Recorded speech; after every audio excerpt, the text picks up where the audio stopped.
Saudara-saudara hadirin yang berbahagia, salah satu nikmat yang diberikan Allah kepada kita di dalam kehidupan ini ialah bahwa Allah Subhanahu wa ta'ala telah menciptakan segala sesuatu serba berpasang-pasangan.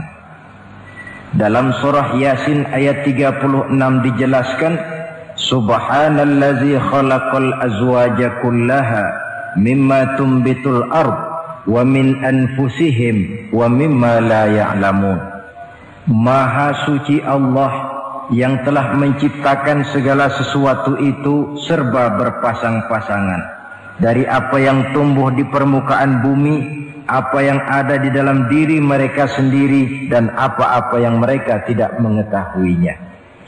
Demikianlah kita lihat siang berhadapan dengan malam, benar berhadapan dengan salah, dan laki-laki berhadapan dengan perempuan. Setelah Allah menciptakan segala sesuatu itu serba berpasang-pasangan, maka Allah menetapkan aturan permainan yang mengatur seluruh kehidupan makhluk yang serba berpasang-pasangan itu.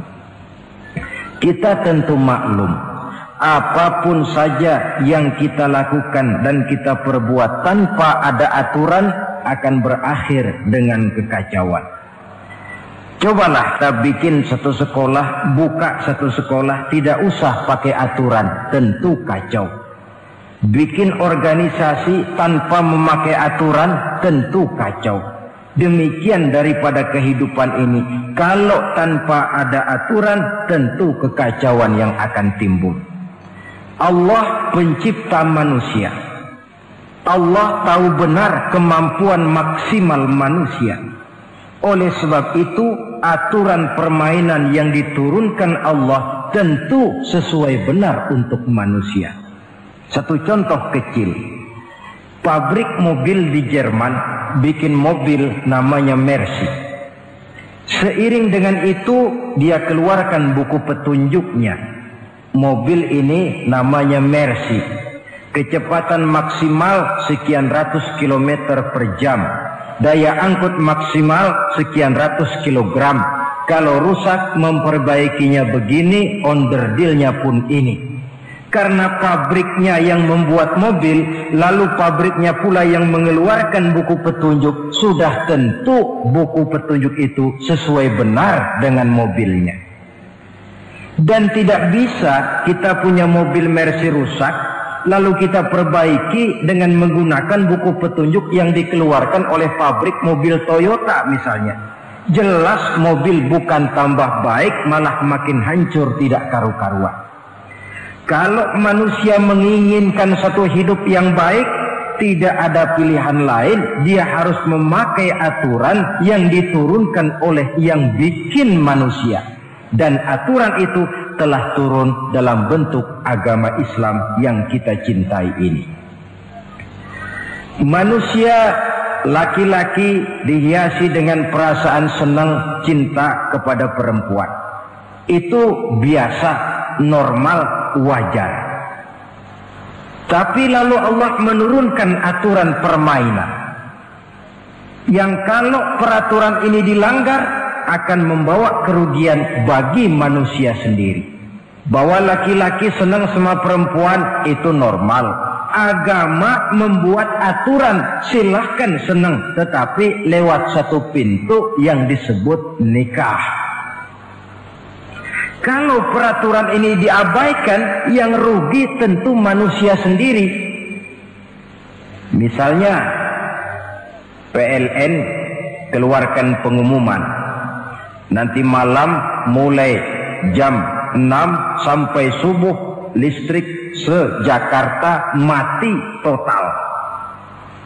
Kita ingat, ini nanti malam saya giliran ronda. Pagi-pagi sudah kita siap beli batu baterai, masukkan ke dalam baterai. Dari sejak kita beli sampai sore itu baterai kita soroti terus. Tentu setelah sore soak batu baterai itu. Datang malam berangkat kita ronda, Kalau disoroti lagi kan baterainya sudah nggak terang lagi. Sudah sewak. Sebab apa? Belum waktunya sudah disoroti terus. Sekarang kalau ada orang belum masuk pintu pernikahan, nafsu seksualnya diobral terus. Itu kan sama juga belum datang malam, baterainya sudah disoroti terus. Nanti masuk pernikahan, soak. Berhadapan dengan istrinya, barangkali sudah nggak bisa apa-apa, cuma nyengir saja. Yang rugi manusia sendiri. Itulah sebabnya Allah lalu mengatur bahwa laki senang sama perempuan lewat satu pintu yang disebut dengan nikah. Maka pada pertemuan kali ini kita akan bicara tentang nikah dalam Islam. Saya bagi kepada 3 masalah pokok saja. Pertama, pengertian dan kedudukan nikah menurut Islam. Yang kedua, motivasi pernikahan. Karena apa orang itu seharusnya melakukan nikah. Dan yang ketiga, membina rumah tangga bahagia menurut contoh Rasulullah Sallallahu Alaihi Wasallam. Hadirin yang saya hormati, kita mulai dengan yang pertama, pengertian nikah. Dalam kehidupan sehari-hari ada 2 kata yang sering kita gunakan, kawin dan nikah. Kalimat kawin kelihatannya dipergunakan oleh semua makhluk hidup. Lain dengan nikah, ini hanya digunakan khusus untuk manusia muslim. Makanya kita sering dengar orang bilang, kucing kawin, ayam kawin, kambing kawin. Dan belum pernah kita dengar ada ayam nikah atau kucing nikah. Sebab apa? Nikah ini cuma dipakai oleh makhluk bernama manusia yang muslim. Apa pengertian nikah? Seorang tokoh, Abi Yahya Zakaria Al-Ansari, di dalam kitab Fathul Wahhabnya menjelaskan, an-nikahu aqdun yatadammanu ibahatal wat'i bilafzi inkahin au nahwihi. Nikah adalah akad, yaitu ijab dan qabul, yang akad ini menjamin dibolehkannya pergaulan bebas antara laki-laki dan perempuan. Jadi kalau sementara anak muda kita beranggapan bagaimana Islam ini kolot, masa laki-laki tidak boleh bergaul dengan perempuan, itu anggapan salah. Islam bukan saja tidak melarang, malah menganjurkan laki-laki bergaul dengan perempuan sebebas-bebasnya, sepanjang pergaulan itu bisa dipertanggungjawabkan, baik menurut hukum negara, lebih-lebih menurut hukum agama. Coba orang kalau sudah akad, sudah ijab qabul, ada saksi, ada wali, selesai itu dia masuk ke dalam kamar berdua, bergaul di situ sebebas-bebasnya, itu saya kira 100% halal. Tidak perlu lagi orang curiga, tidak perlu lagi sembunyi-sembunyi. Kenapa? Ini bentuk pergaulan yang bisa dipertanggungjawabkan. Kalau tidak, dengan dalih new morality, kebudayaan modern, lalu melakukan yang disebut free love, free sex, common living, hidup bersama tanpa nikah alias kumpul kebo. Dan saya kira itu kebo cuma mewakili saja. Artinya begitulah kalau binatang itu kumpul. Sebab kumpul kucing pun saya kira begitu, kumpul ayam pun begitu. Kebo cuma mewakili binatang dalam kalimat itu. Tengoklah berapa banyak sudah bayi-bayi yang lahir ke dunia ini tanpa tahu kemana dia harus memanggil bapak. Berapa banyak gadis-gadis bergelimpangan jadi korban dari orang-orang yang tidak bertanggung jawab. Itu semua merupakan ironi Maka menjauhkan manusia dari aturan agama pada hakikatnya sama dengan usaha membinatangkan manusia. Bahkan kalau manusia sudah jauh dari aturan agama, sanggup berbuat lebih buas daripada binatang. Kita tahu yang namanya bajing itu makanannya cuma kelapa. Tapi bajingan itu bukan cuma kelapa, kabel telepon doyan kok bajingan itu. Jauh lebih buas daripada yang namanya binatang. Maka agama ini mengatur agar manusia sebagai makhluk yang mulia hidup secara mulia. Jangan manusia kita ini, binatang saja. Kalau saudara ada yang punya kucing di rumah, saudara taruh di depannya, saudara sendiri yang langsung kasih ikan di piring, kasih kucing. Aduh, dia akan makan dengan tenang, nikmat, lahap, tidak nengok kiri, tengok kanan. Kenapa? Dia yakin betul yang dia makan itu sudah resmi, sah. Sebab apa? Tuan rumah yang kasih. Tapi kalau si kucing ngambil sendiri di dapur, mencuri dia, setelah dapat dia bawa lari, makan pun tidak tenang. Kenapa? Mesti nengok kiri, nengok kanan. Rupanya instingnya pun bekerja. Ini bukan hak saya mencuri. Saudara-saudara, tengok orang yang sudah terlibat dalam pergaulan suami istri yang sah. Itu kan nggak perlu tengok kanan, tengok kiri, nggak perlu takut-takut. Kenapa? Sudah sah. Tapi kalau yang bukan istrinya, wah itu sudah seperti kucing nyolong ikan, tengok kiri, tengok kanan, tidak pernah mengalami ketenangan.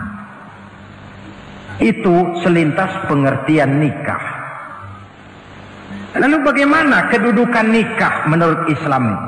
Ternyata nikah dalam pandangan Islam tidak cuma sekedar untuk memenuhi kebutuhan biologis manusia. Tidak cuma sekedar untuk memperkembangbiakkan keturunan, tidak cuma sekedar untuk mendapat ketenangan hidup. Lebih tinggi daripada sekedar itu, nikah dalam pandangan Islam ibadah. Jadi kalau kita ditanya, Pak, ibadah apa yang paling enak dalam Islam? Jawabannya jelas, nikah. Begitu enaknya ibadah yang namanya nikah ini, sampai yang sudah pernah pun pengen ulangan. Namanya ibadah. Tetapi tentu ada konsekuensi. Oleh karena nikah ibadah, dan semua ibadah dalam Islam tidak boleh dikerjakan setengah hati atau main-main. Sholat ibadah, tidak boleh main-main atau setengah hati atau coba-coba. Puasa ibadah, tidak boleh main-main, setengah hati atau coba-coba. Dan oleh karena nikah pun ibadah, punya nilai sakral, juga tidak boleh main-main, setengah hati atau coba-coba. Dus nikah eksperimen tidak dikenal dalam Islam. Mas, saya dengar sampean sudah nikah ya? Iya mas, saya cuma nyoba saja kok ini kok. Kalau enak terus, enggak ya bubar. Ini tidak ada nikah eksperimen, sebab dia punya nilai sakral yang bermotifkan ibadah. Itu pengertian dan kedudukan nikah. Lalu apa motivasi suatu pernikahan? Karena apa seharusnya orang nikah itu? Apa landasannya? Saudara, hadis yang diriwayatkan oleh Imam Bukhari, Muslim, Abu Dawud dan Ibnu Majah dari Abi Hurairah menjelaskan, Nabi bersabda, "Tunkahul mar'atu li arba'in." Nikahilah perempuan karena 4 perkara. Kalau dia perempuan tentu nikahilah laki-laki karena 4 perkara. Memilih jodoh, nah inilah lengkapnya konsepsi Islam. Memilih jodoh saja Islam itu memberikan petunjuk kok. Karena apa orang memilih jodoh itu? Kata Rasul yang karena 4 faktor. Pertama, lima liha, karena dia orang kaya, cari yang kaya. Yang kedua, lihasabiha, karena dia keturunan orang baik-baik, cari keturunan orang baik-baik. Yang ketiga, lijamaliha, karena dia cantik, cari yang cantik. Dan yang keempat, lidiniha, karena dia orang taat beragama, cari orang yang taat beragama. Kalau berkumpul keempat-empatnya, rasanya surga dunia sudah. Coba lihat, suami mana sih yang tidak bangga punya istri cantik, kaya, keturunan orang baik-baik, lalu taat beragama? Atau istri mana sih yang tidak bangga punya suami ganteng, kaya, keturunan orang baik-baik, dan taat pula beragama? Tapi kan terus terang, yang kumpul keempat-empatnya kan boleh dibilang jenis makhluk langka ini. Sulit. Kadang-kadang cantik, kaya, akhlaknya kayak setan. Ada saja kurangnya. Oleh karena ada saja kurangnya, lalu Nabi memberikan stressing, penekanan. Fazfar bizatiddin taribat iyadat. Pilih orang yang taat melaksanakan agama, niscaya hidupmu akan berkah. Jadi motivasi suatu pernikahan hendaknya agama. Apa rahasianya? Mari kita lihat. Kalau orang memilih pasangan karena rupa yang cantik semata-mata, silakan, tapi jangan jadi motivasi utama. Kalau rupa yang cantik jadi alasan utama, saya yakin rumah tangga tidak akan tahan lama. Sebab apa? Pertama, yang namanya cantik itu relatif. Artinya bergantung siapa yang memandang. Yang menurut saudara cantik, menurut saya belum tentu cantik. Yang kata saya cantik, menurut saudara barangkali itu yang jelek. Relatif. Saya kalau ditanya orang, Ustadz, siapa perempuan paling cantik di dunia ini? Tentu saja saya jawab istri saya. Apa saudara lalu protes? Salah Ustadz, yang cantik istri saya, bukan istri Ustadz. Saya bilang masa bodoh, saya nggak ngurusi istri sampean. Cantik itu relatif. Sehingga di kalangan para ahli cinta, ahli cinta, sampai sekarang masih jadi perdebatan. Sebenarnya cantik yang bikin orang jatuh cinta, apa cinta yang membuat orang jadi kelihatan cantik? Dua-duanya bisa terjadi. Mungkin karena cantik orang jatuh cinta, dan bisa juga karena sudah kadung cinta orang kelihatannya jadi cantik. Tapi yang jelas cantik relatif. Yang relatif tidak bisa dijadikan sandaran utama. Yang kedua, yang namanya cantik itu temporer, artinya berubah oleh pergeseran masa dan pertukaran waktu. Sekarang dia cantik, of course, sedang sweet 17-an, sedang honeymoon, sedang bulan madu, sedang pengantin baru, tentu saja cantik. Punya dia anak satu, kecantikan mulai menurun. Punya dia anak dua, kulit mulai keriput.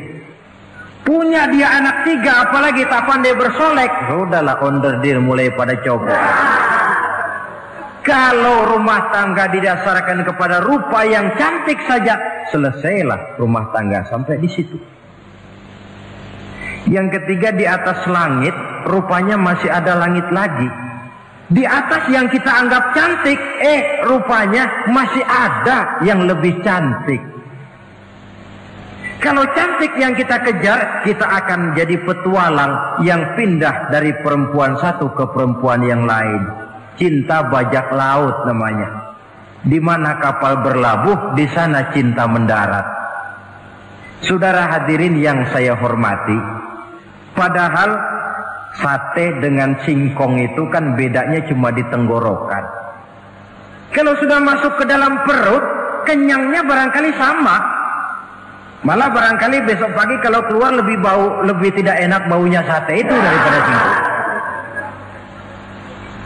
Makanya orang kalau sudah nikah oleh Nabi dipesan, apabila kamu di jalan melihat perempuan yang membuat kamu kagum, cepat-cepatlah pulang ke rumah.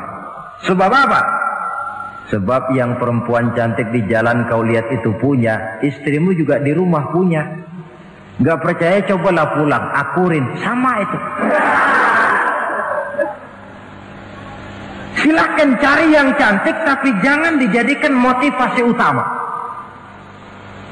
Yang kedua, kalau perkawinan, pernikahan cuma karena harta, silahkan cari yang kaya.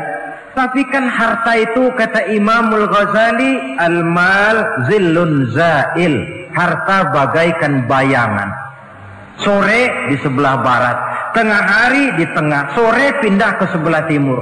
Hari ini dia kaya, besok dia bangkrut. Roda itu berputar. Kalau harta dijadikan pilihan utama, boleh jadi dalam hidup berumah tangga ada pepatah, ada uang abang disayang, tidak ada uang abang melayang. Artinya pun rumah tangga tidak akan tahan lama. Yang ketiga, kalau karena keturunan, persilahkan cari keturunan yang baik-baik. Namun toh pada akhirnya orang diajarkan bahwa kita ini mau besar atau tidak, bukan dengan jalan menyempeng kepada kebesaran orang lain, tetapi ditentukan oleh kepribadian kita sendiri. Sekarang kalau karena agama, Nabi berikan penekanan fazfar bidzatid din taribat yadak. Pilih orang yang taat beragama, niscaya hidupmu akan beruntung. Apa rahasianya? Tidak lain rumah tangga Rasulullah Sallallahu Alaihi Wasallam. Yang ini artinya kita sudah masuk kepada bagian ketiga, bagaimana membina rumah tangga bahagia menurut contoh baginda Nabi. Saudara, bagaimana sih rumah tangga Rasul itu?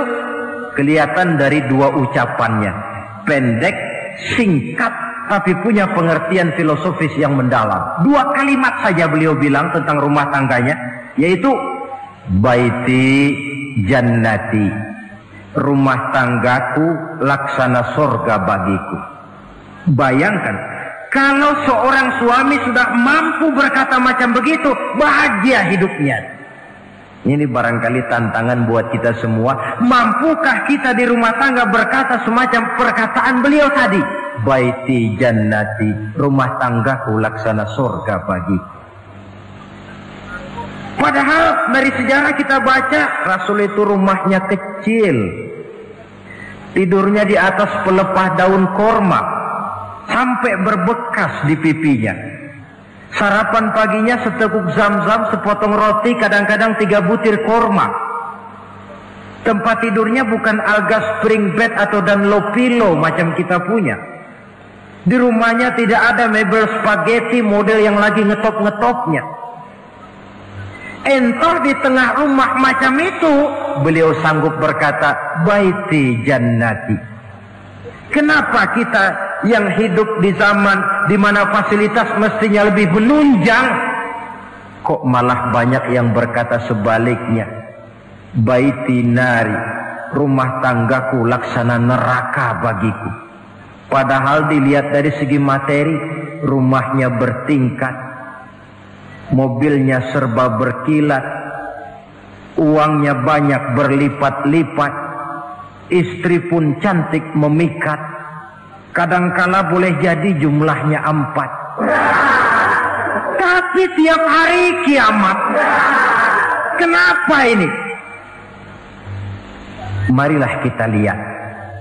Ternyata rumah tangga Rasul itu motivasinya tidak lain agama. Agama menuntun suami dan istri masing-masing untuk tahu kewajiban dan tahu haknya. Kalau kewajiban sudah dilaksanakan, lalu hak diberikan, akan timbul pengertian, understanding. Kalau sudah ada saling pengertian, akan timbul ketenangan, feeling of security. Dan ketenangan tangga utama untuk mencapai yang disebut bahagia. Itu sebabnya hakikatnya membicarakan rumah tangga yang berdasarkan agama tidak lain adalah bagaimana seharusnya seorang suami melaksanakan kewajibannya dan seorang istri melaksanakan tugasnya. Artinya kewajiban suami itu apa? Kewajiban istri itu apa? Kewajiban istri hak suami, kewajiban suami hak untuk istrinya menurut tuntunan dan tuntutan agama.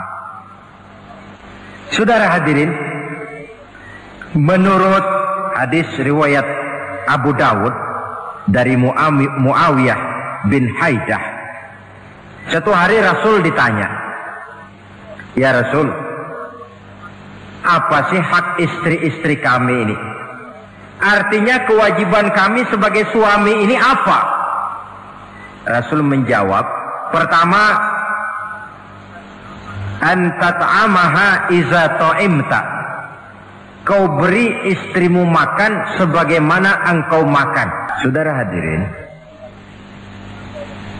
tetapi seorang istri pun kalau sudah diberikan nafkah oleh suaminya untuk mengatur makanan, dia harus pandai mengaturnya dengan sebaik-baiknya. Menu yang teratur, gizi yang lengkap, dan saya kira yang namanya 4 sehat 5 sempurna itu kan tidak berarti bahwa hidup ini harus serba mewah, tidak. Yang penting ada variasi sehingga tidak merangsang suami untuk makan di luar. Jangan misalnya tahu suaminya senang jengkol lalu tiap hari saja jengkol, itu kan bisa kejengkolan suami. Dengan demikian, masalah yang kelihatannya sepele tetapi yang sebenarnya bisa menjaga keharmonisan atau malah keretakan rumah tangga harus kita perhatikan dengan sebaik-baiknya. Suami memberikan nafkah, dari jumlah itu 60% lari ke kredit, 40% lari ke dapur. Tentu pada akhirnya sang suami akan merasa curiga, padahal barangkali istrinya pun berniat baik, cuma hanya tidak ada keterbukaan di dalam mengurus masalah-masalah yang berhubungan dengan dapur. Inilah kewajiban yang pertama dari seorang suami, kewajiban yang menyangkut masalah pangan. Lalu yang kedua, wa taksuha izak tasaita. Engkau beri istrimu pakaian sebagaimana engkau berpakaian. Suami yang adil, pakaian yang dia pakai sama harganya dengan yang dibelikan untuk istrinya, kecuali tentu kalau istrinya ridho. Zalim seorang suami jikalau untuk dia misalnya dia beli pakaian yang mahal-mahal, jasnya dia pakai Switzerland wool, sarungnya Samarinda. Kalau dia pakai sepatu, belilah sepatunya. Sementara istrinya cuma pakai kain belacu saja. Kenapa mesti begitu? Sebab, saudara hadirin, istri kita sebenarnya adalah bagian daripada hidup kita. Baik dia dilihat orang, baik juga kita disebut orang. Jelek dia dipandang orang, tentu jelek juga nama kita disebut orang. Apalagi hidup bermasyarakat, kadang-kadang mulut usil itu kan sudah banyak macam ragamnya. Itu siapa sih perempuan yang jalan? Kenapa? Itu pakaian yang tidak dipakai sih tidak mahal, cuma pakaiannya serasi, pantas, enak dilihat. Oh, terang saja dia kan istrinya si Miun. Nah, Miun yang sedang tidur barangkali tidak tahu apa-apa mendapat sebutan baik. Cobalah kalau istri kita semaunya saja, orang akan bilang, ah itu perempuan, kenapa saya gerah ngelihatnya, mau ke pasar cuma pakai kutang saja. Tentu suami pun akan mendapat sebutan yang tidak baik. Cuma sang istri kalau sudah dibelikan pakaian oleh suami, termasuk alat-alat kecantikan di dalamnya, pakaian itu tentu dipakai, niat pertama adalah untuk menyenangkan hati suami. Seorang istri yang memakai bedak untuk menyenangkan suami, misalnya tiap polesan bedak ada pahalanya. Dia pakai lipstik untuk menyenangkan hati suaminya, tiap goresan lipstik ada pahalanya, bernilai ibadah. Ini kewajiban yang kedua. Yang ketiga, wala tadribil wajha. Kalau marah jangan memukul muka. Maksudnya apa ini? Kewajiban memberikan perlindungan, sehingga si istri merasa ada tempat dia mengadu, ada tempat dia melarikan persoalan, ada tempat dia bergantung. Kalau marah jangan memukul muka, dan memukul itu pun upaya terakhir. Kalau tidak bisa dengan kata yang lemah lembut, agak sedikit keras katanya. Kalau dengan kata yang keras tidak juga bisa pisah tempat tidur. Kalau memang tidak bisa juga dengan pukulan yang tujuannya bukan untuk menyakiti, tetapi untuk mendidik. Allah tadribal wajha.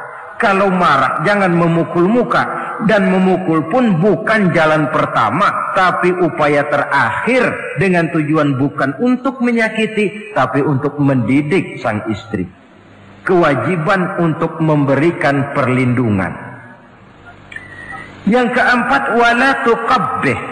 Jangan memburuk-burukan istrinya. Kewajiban menjaga nama baik. Sebab apa? Dalam satu bahasa yang indah, Al-Quran menjelaskan bahwa suami istri itu laksana pakaian. Hunna libasul lakum wa antum libasun lahunna. Istri pakaian untuk suami, suami pakaian untuk istri. Lihatlah alangkah indah gaya bahasa Al-Quran ini. Diibaratkannya suami istri seperti pakaian. Apa fungsi pakaian? Pertama, pakaian itu kan jadi kebanggaan. Saya bangga memakai baju seperti ini, saudara bangga memakai baju yang saudara pakai. Artinya seorang suami harus berusaha menjadi suami kebanggaan istri, dan seorang istri pun harus berusaha menjadi istri yang dibanggakan oleh suaminya. Jangan yang malah kemudian disesali. Itu kan kalau sudah marah orang kadang-kadang ucapannya nggak terkontrol. Istri marah sama suami, bang, nyesel gue punya laki sama dia. Sudah hilang lagi kebanggaan. Kalau kebanggaan hilang, wibawa pun hilang. Kalau wibawa sudah hilang, maka rumah tangga sudah sulit untuk dipertahankan. Yang kedua, yang namanya pakaian itu kan menutup aurat. Itu tujuan pakaian yang terpenting. Artinya di sini, kalau seorang istri mempunyai kekurangan, suamilah yang menutupi. Kalau seorang suami mempunyai kekurangan, istri juga harus berusaha menutupi. Jangan kekurangan suami diceritakan di pasar umum, atau kekurangan istri dibuka di mana-mana. Itu namanya suami istri tidak berfungsi sebagai pakaian, malah justru saling membuka aurat masing-masing. Inilah kadang-kadang penyakit ini. Kadang-kadang yang namanya perempuan dari rumah itu berangkat ngaji katanya. Sampai di pengajian apa? Suaminya diakur-akurin. Bayu bagaimana suami? Wah, suami saya payah. Dipayahkannya suaminya di mana-mana. Atau aib dan kekurangan istri diceritakan di mana-mana. Orang bertanya, gimana mas istrinya? Oh, nggak maju. Loh, kenapa istrimu kan cantik? Iya, soal cantik sih iya, tapi tidurnya kok ngiler ini. Nah, ini kan nggak perlu yang macam begini ini. Tidak bisa menjaga apa yang disebut security informasi. Fungsi pakaian sebagai suami istri tidak berjalan di dalamnya. Saling menjaga kehormatan diri. Ini yang keempat. Yang kelima, wala tahjur illa fil bait. Jangan berpisah dari istri kecuali di rumah. Maksudnya begini, kalau satu hari seorang istri suami marah kepada istrinya, tidak usah istri itu disuruh pulang ke rumah orang tuanya, ke rumah mertua lalu diusir. Tidak, cukup pisah tempat tidur saja. Ini mana maknanya wala tahjur illa fil baiti. Umpamanya, dek malam ini saya sedang tidak enak pikiran, kau tidur di kamar belakang lah, saya kamar depan. Cukup pisah tempat tidur saja, tidak perlu istri dipulangkan ke rumah orang tuanya. Nanti umpamanya tengah malam turun hujan, udara dingin, pikiran berubah, berasa perlu, kan tinggal manggil. Tidak jauh secara psikologis ajaran semacam ini bisa kita terima. Saudara hadirin yang saya hormati, ini pada prinsipnya kewajiban seorang suami. Kewajiban yang menyangkut masalah pangan, sandang, perlindungan, memelihara kehormatan, dan menjaga ketenangan di rumah tangga dengan menyelesaikan persoalan rumah tangga itu secara intern. Jangan belum apa-apa sudah mertua diundang, orang tua dibon. Persoalan belum tentu selesai, tapi masalah sudah meluas. Cobalah kita selesaikan intern dulu. Kalau kemudian ternyata dianggap perlu mengundang orang tua, mertua, keluarga, baru kita upayakan ke arah itu. Ini kewajiban suami dan ini merupakan hak istri. Lalu bagaimana kewajiban istri sekarang ini? Istri kewajibannya merupakan hak untuk suami. Saudara, dari hadis yang diriwayatkan Imam Ibnu Majah dari Ali bin Yazid dari Abi Umamah, Nabi bersabda, "Mastafadal mu'minu ba'da taqwallahi azza wa jalla khairan lahu min zaujatin salihah."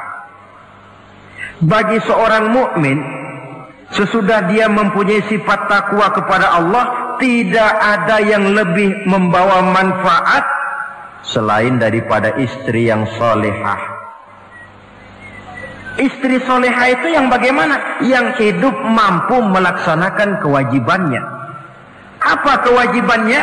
Kata Nabi, pertama, in amaroha atau athu. Kalau diperintah, dia taat. Kewajiban istri yang pertama, taat kepada suaminya.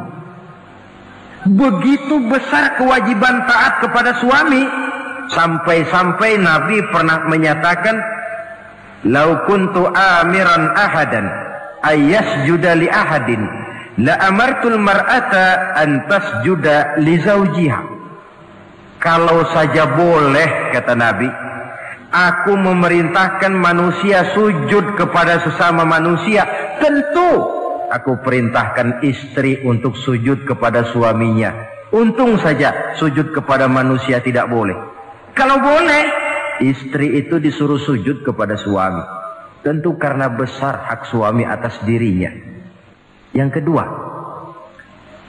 ibadah sunnah tidak mendapat izin suami juga bukan saja tidak berpahala, malah berdosa. Umpamanya, pengantin baru, si istri kebetulan santri, malam minggu pesta, besoknya hari Senin, si istri sudah kadang biasa hidup sebagai santri, hari Senin puasa sunnah. Dia bilang sama suaminya, "Bang, besok saya mau puasa sunnah nih, hari Senin." Kata suaminya, "Kalau kau puasa juga kau kejam. Lalu kau puasa, aku disuruh ngapain?" Tidak diizinkan oleh suami, dia puasa juga. Bukan saja tidak mendapat pahala, malah berdosa. Sampai amalan yang sunnah pun tidak diizinkan oleh suami, berdosa. Apalagi amalan yang mubah, apalagi amalan yang tidak ada dasar hukumnya, perintahnya. Sepanjang perintah suami tidak untuk maksiat kepada Allah, istri wajib untuk taat. Dalam hadis lain kita temukan Nabi bersabda, "Idza da'a ar-rajulu imra'atahu ila firashihi." Kalau seorang suami memanggil istrinya ke tempat tidur. Ini bahasa kinayah. Manggil ke tempat tidur kan tentu nggak perlu penjelasan. Masa mau nyambal di tempat tidur kan enggak. Fa'abat, si istri tidak mau. Lantaran istri tidak mau, suami jengkel. Fabata ghadbana 'alaiha. Sampai dalam jengkelnya tidur. La'anat hal malaikatu hatta tusbiha. Istri macam itu dilaknat, dikutuk oleh malaikat sampai datang waktu pagi. Kewajiban untuk taat. Namun sebaliknya, seorang suami pun jangan mentang-mentang istri wajib taat lalu overacting. Segalanya main tunjuk, segalanya main komando, segalanya main perintah. Sebab contoh yang diberikan oleh Rasul tidak begitu. Rasul kita baca dalam sejarah menjahit bajunya sendiri, memperbaiki kasutnya sendiri. Artinya yang bisa ya dikerjakan tanpa harus menggantungkan semuanya kepada sang istri. Kewajiban untuk taat. Nah, penutup tentang taat ini ada sebuah hadis pula di mana baginda Nabi bersabda, ayyumam ra'atin matat wa zawjuha anha radin dakhalatil jannah. Kalau seorang perempuan meninggal dunia, suaminya ridho kepadanya, maka perempuan itu akan masuk surga. Artinya, kalau seorang istri meninggal, ya dia tukang ngaji, ya tukang sholat, ya suka puasa, ya gemar sedekah, tapi meninggal suaminya tidak ridho, pintu surga belum dibukakan sampai suaminya ridho kepadanya. Ini menggambarkan tentang besarnya kewajiban taat seorang istri kepada suaminya. Ini kewajiban pertama. Lalu kewajiban yang kedua, kata Nabi, wa in nazara ilaiha sarrathu. Kalau dipandang oleh suaminya, dia pandai menggembirakan, menyenangkan hati suaminya. Menjadi istri yang pandai menyenangkan hati suami. Siapa contohnya? Kita lihat misalnya istri Nabi, diantaranya Sayyidatuna Khadijah radhiyallahu anha. Ketika Nabi pertama kali menerima wahyu berhadapan dengan malaikat Jibril, beliau kembali ke rumah dengan tubuh gemetar. Setibanya di rumah beliau berkata, "Zammiluni ya Khadijah." Khadijah, selimuti saya. Kenapa bang?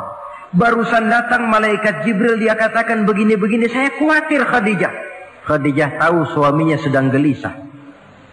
Sebagai istri yang bijak beliau tampil, apa katanya? Kalla ma yukhzikallahu abada. Tidak apa-apa bang, jangan khawatir, Allah tidak akan menyusahkan abang buat selamanya. Ini istri yang pandai menyenangkan hati suami. Suami pulang dagang dari pasar, rugi. Istri tampil. Itulah bang, romantikanya dagang. Masa selamanya saja, untung sekali-sekali lah rugi. Si suami kan tidak terlalu pusing kepalanya. Jangan sudah di pasar rugi, sampai rumah istri pidato, peletar-peletor macam petasan. Dasar suami goblok, dagang saja rugi. Sudahlah di pasar rugi, sampai ke rumah digoblok-goblokin. Itu nanti suami kan bisa kena penyakit yang disebut broken home. Penyakit nggak betah di rumah. Seorang istri kalau suami sudah kena penyakit tidak betah di rumah, itu mesti siap-siap mental untuk dimadu. Nah, jadi kalau tidak dimadu bagaimana? Berusaha bikin betah suami di rumah. Suami pulang kantor jam 2, setengah 2 dandan, kalau perlu setel habis. Kalau perlu, kelihatan suami akan datang, bukakan pintu, sambut dengan senyum. Apalagi kalau senyumnya Pepsodent. Saya kira suami bagaimanapun lelahnya, peras keringat, banting tulang, pulang mencari nafkah, kalau kembali di rumah disambut dengan senyum, hilang capeknya. Tapi bayangkan, sudahlah di kantor capek, peras keringat, banting tulang, sampai pula di rumah yang nyambut cuka sama kukusan. Udah asem, monyong. Suami mana yang kerasan tinggal di rumah? Menjadi istri yang pandai menggembirakan, menyenangkan hati suaminya. Bahkan diizinkan bohong untuk menyenangkan hati suami. Umpamanya, suami kebetulan habis obyeknya gol. Karena ingin menyenangkan istri, mampir di pasar beli kain batik. Si suami tidak tahu bagaimana kain batik yang bagus, beli saja sembarangan. Sudah kainnya kasar, warnanya norak, harganya yang mestinya murah jadi mahal, dibawa pakaian itu pula. Istri lihat dan tahu kalau ini batik jelek, norak, kasar, harganya pun murah. Tapi dia ingin menyenangkan hati suaminya. Suaminya tanya, bagaimana dek kain batik ini? Waduh bang, bagus betul kain ini. Pinter bener abang milih warna ini. Emang yang kayak begini ini bang, coba lihat tetangga kita mana ada yang pakai kain kayak begini. Ya memang gak ada, jelek. Suami senang tentu. Lalu kain itu oleh istrinya, ngaji dipakai, keundangan dipakai, tidur dipakai, masak dipakai, nyuci pun dipakai. Suami makin bangga, wah kain yang saya beliin dipakai terus ini. Lain pula istrinya, dalam hati dia berpikir, biarin deh gue pakai terus biar cepat hancur, nggak ada urusan. Coba kalau waktu itu si istri jujur, dasar laki goblok, beli kain kayak begini, sono pulangin. Nah, mungkin suami yang sudah payah-payah mau menyenangkan hati istrinya malah berbalik pikirannya. Saudara hadirin, ini kelihatannya penting untuk menjaga suasana keharmonisan di dalam kehidupan berumah tangga. Begitu pula pengertian seorang suami. Rasul pernah pulang dari masjid agak larut malam, rupanya banyak orang bertanya. Ketuk pintu, Assalamualaikum, sampai 3 kali tidak dibukakan pintu. Rupanya Aisyah lelap benar tidurnya. Rasul sadar beliau pulang kemalaman dan tahu istrinya capek bekerja di waktu siang. Asyraful anbiya wal mursalin ini menghormati istrinya. Salam 3 kali tak dibukakan pintu, bukan marah, malah gelar sorban di depan pintu. Di situ beliau tidur. Tengah malam Aisyah mau sholat, buka pintu, terkejut lihat suaminya tidur di depan pintu. Dibangunkan, begitu dibangunkan Rasul lebih dahulu berkata, Aisyah, maafkan saya pulang terlambat memang sebab banyak yang bertanya di masjid. Sudahlah tidur di depan pintu, begitu dibukakan beliau dulu yang minta maaf. Sulit jadi suami semacam ini. Yang enak kalau sudah nggak dibukain pintu, istri kepulesan, lalu sekali buka pintu kan yang enak kita tunjuk jidatnya, lo tidur kayak kebo ya. Saudara hadirin, menjadi istri yang pandai menyenangkan hati suaminya. Sebab tidak ada seorang suami bisa sukses baik di medan tugas, di masyarakat, di kantor, di toko, di tempat manapun kalau tidak ditunjang oleh peran serta dari para istrinya. Karena itulah perempuan walaupun peranannya tidak begitu kelihatan, sebenarnya sangat menentukan. Seorang suami yang jujur, polos, lugu, sederhana, sanggup menjadi koruptor ulung karena didorong-dorong oleh istrinya. Merangsang ketamakan suami. Istri dibakar oleh tetangganya. Bang, kenapa? Kau kan di kantor kepala bagian. Lalu, tangga kita pegawai kecil saja bang, tapi coba lihat istrinya kalau pakai gelang kayak pelek beca bang gelangnya. Kau kepala bagian gak bisa beliin saya macam gitu, kepala bagian goblok. Lalu bagaimana bu, gaji saya kan sudah jelas segitu. Iya, kamu kan kepala bagian. Apaan kayak di kantor sabet. Kalau sudah main sabut-sabutan begini, sudah merangsang suami untuk berbuat yang tidak baik. Kecil, tidak begitu kelihatan, tapi sangat menentukan. Istri yang soleh, yang bisa melaksanakan kewajibannya, yaitu pandai menyenangkan hati suaminya. Ini kewajiban istri yang kedua. Yang ketiga, wa in aqsama alaihi abarrathu. Kalau suami memberikan sesuatu, dia pandai berbakti, menjadi istri yang pandai bersyukur kepada suami. Kita ingat ketika pulang Mi'raj kan Rasul bercerita, saya dalam perjalanan itu diperlihatkan neraka, kata Rasul. Saya lihat kok isinya kok lebih banyak perempuan daripada laki-laki. Nah, sahabat heran, ya Rasul, lebih banyak perempuan? Iya. Apa mereka tidak sholat? sholat. Apa mereka tidak pernah hadir di majelis taklim? Oh, rajinan dia sama suaminya. Ada apa? Tidak pernah baca Quran? Rajin. Lalu kenapa kok isinya kebagian besar perempuan?